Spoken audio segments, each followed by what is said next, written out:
Welcome back to the deep dive. Today, we are strapping ourselves in for a really fascinating one.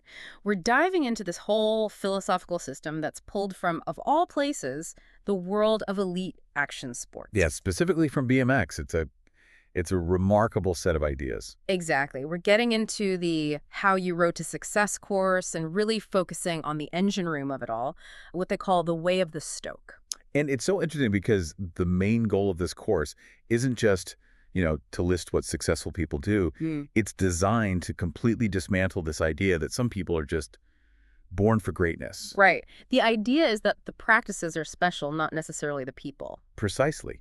So our mission here is to get a quick grasp of the mental framework they lay out, Yeah. the one that turns, just repetitive action into a real desired outcome. So we're learning the system, not idolizing the person. But right out of the gate, they set up this huge toll bridge. And it's not about money. Yeah. To even get on this path, you have to pay the price of entry. And that price is to believe. It's an immediate filter, isn't it? A really high stakes one.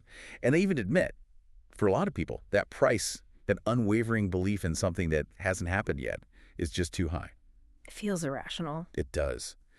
But the course doesn't demand you pay it all at once. It sort of suggests that through practice, through repetition, you gradually build up the ability to afford to believe. And how do you do that? How do you buy belief if you're starting from, total skepticism? They have this idea of making a trade that I found really compelling. You have to find something valuable that you're willing to give up for that certainty. The analogy they use is so vivid. Imagine a goal or a person, something so wonderful that you would happily trade all of your vacation days just to have it. That willingness to sacrifice something certain, like your vacation days, for something that's still uncertain. That's the mechanism. So you trade present comfort for future certainty. That sacrifice sort of anchors your commitment. It's not just hope. Yeah. And that lays the foundation for the whole engine of the system, the stoke. That's the link. The belief is the fuel tank. The stoke. That's the fire. Okay, so let's unpack the stoke itself. I mean, it's a word you hear all the time in action sports, just meaning excitement. But here, it's formalized. It's treated like a scientific principle of motivation.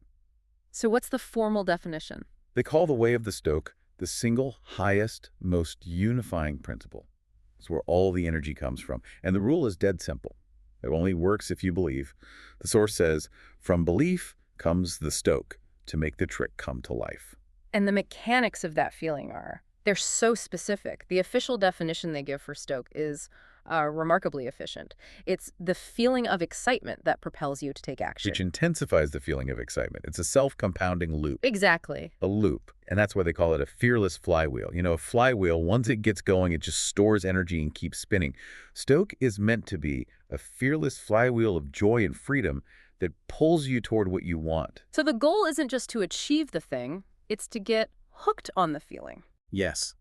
The pursuit itself has to be so enjoyable that you don't need any other motivation. That immediately gets around the biggest problem for most people, right? Procrastination, burnout. If the action itself feels good, you're drawn to it. The feeling of success isn't just at the end. It's in the tiny actions along the way.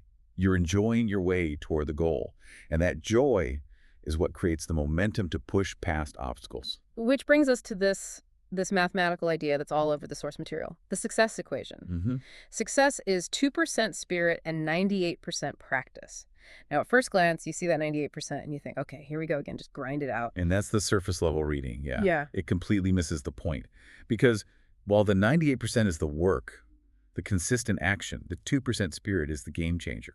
Without it, the practice is just unreliable. So what exactly is that 2%? It's not just being enthusiastic, is it? Not at all.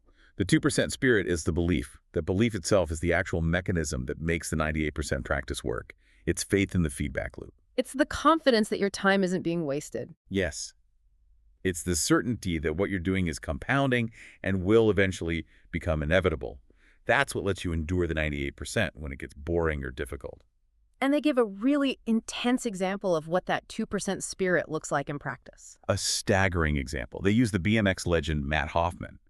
Hoffman was so committed to his dream, so invested, that when he needed this very serious knee surgery, he chose to do it without anesthesia. Wait. He chose to go through major surgery with no anesthesia, just his own focus. That's what the material says. He put himself in a trance. It speaks to this profound level of commitment that's way beyond typical ambition. This is a spirit willing to pay literally any price. Wow. That sets an incredibly high bar. I'm not sure my 2% spirit is up for that. Well, and that's a good question. The Course isn't saying you have to seek out that kind of physical pain. Okay, good. But the principle is the same. Yeah. Your dream has to be so worthy that you'd be willing to make equivalent sacrifices in your own life, your time, your social life, whatever it is. So the spirit is kind of a quality control check. It makes sure your goal is actually worth the 98% effort. Exactly. The worst thing is to pay a high price for a dream that wasn't worthy. The 2% spirit ensures the 98% practice is always pointed at something that matters. That makes sense. And that's a great transition because once you have that spirit, the question becomes, how do you do the 98% practice without burning out? And the answer they give is so specific, it's almost absurd. It's all about minimal, consistent action. Just enough to keep that flywheel turning. The daily commitment they prescribe is, get this, 5 minutes and 43 seconds. 5:43. Not 5 minutes, not 6. 5 minutes and 43 seconds. Why that number? It sounds like something from a factory floor. The precision is the whole point. Yeah. It's strategic. It's short enough that you can't really make an excuse to say no. It's almost nothing. Right. It gets rid of that initial resistance to starting. Precisely. But here's the clever part. It's also just long enough, just over 5 minutes, to get you into a tiny flow state. You actually get to enjoy the practice, which generates just enough stoke to get you to the next day. It's the minimum effective dose. And the practice you do in that time has to be completely fearless, right? Fear is the enemy of stoke. It has to feel safe. You need to feel the goal, but the action itself has to have zero fear attached. This is why simulation and mental rehearsal are so important. I love the simulation techniques they describe.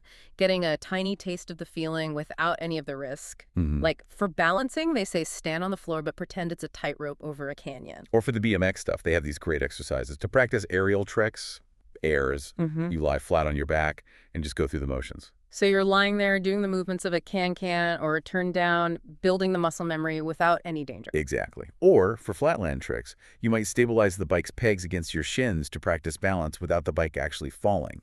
It's all low risk, high stoke. And what if you only have those 5 minutes and 43 seconds? They say you can just do maintenance. That's the backup plan, and it's crucial. Use the time to clean your bike, dial in the brakes, screw the wheels, fix the little wobbles. You're engaging with the instrument of your goal. You're staying connected to it. You're keeping the relationship active and positive. But what about when fear does show up? Even in a simulation, the Course says you have to confront it and deplete it. How does that actually work? It's a kind of structured cognitive reframing. It's not just wishful thinking. If you feel fear, you're supposed to use your imagination to actively work it out. You have to reimagine the landscape. So if I'm scared of falling on a ramp, I don't just say, don't fall. I imagine the ramp is made of foam. Or I just mentally rehearse it perfectly over and over. That's it. You use your imagination as a tool. You run the simulation in your mind until you get a successful outcome, focusing on the feeling of that success. You're literally replacing the neural pathway for fear with one for mastery. That mental work is part of the 98%. It's a really powerful integrated system then. Stoke is the engine, belief, the 2% spirit is the fuel, and it's all sustained by this minimal, fearless, daily practice. Exactly. And the beauty is how it merges that extreme commitment of the 2% with the extreme ease of the 98%. It's designed to last. And that durability is built on choosing your discomfort today, which is a powerful final thought. For sure. The Course really hammers this point. The pain you choose for yourself today prepares you for the pain that life will choose for you tomorrow. And this brings us to that great reference they make, the conditioning of Wesley in The Princess Bride. Oh, right, the iocane powder. He wasn't naturally immune to the poison. He conditioned himself for years, taking these tiny little amounts every day to build up a tolerance. He won that battle of wits not with some big, brave act in the moment, but because of all that prior, gradual, chosen discomfort. That was his 98% practice. Absolutely. That deliberate, incremental work protected his future. So as you think about all this, the question to ask yourself is, what's your small chosen discomfort? What's the 5 minutes and 43 seconds you're dripping into your life today? To make sure that big goal, the one your 2% spirit demands, is actually achievable. Exactly. What are you conditioning yourself for right now?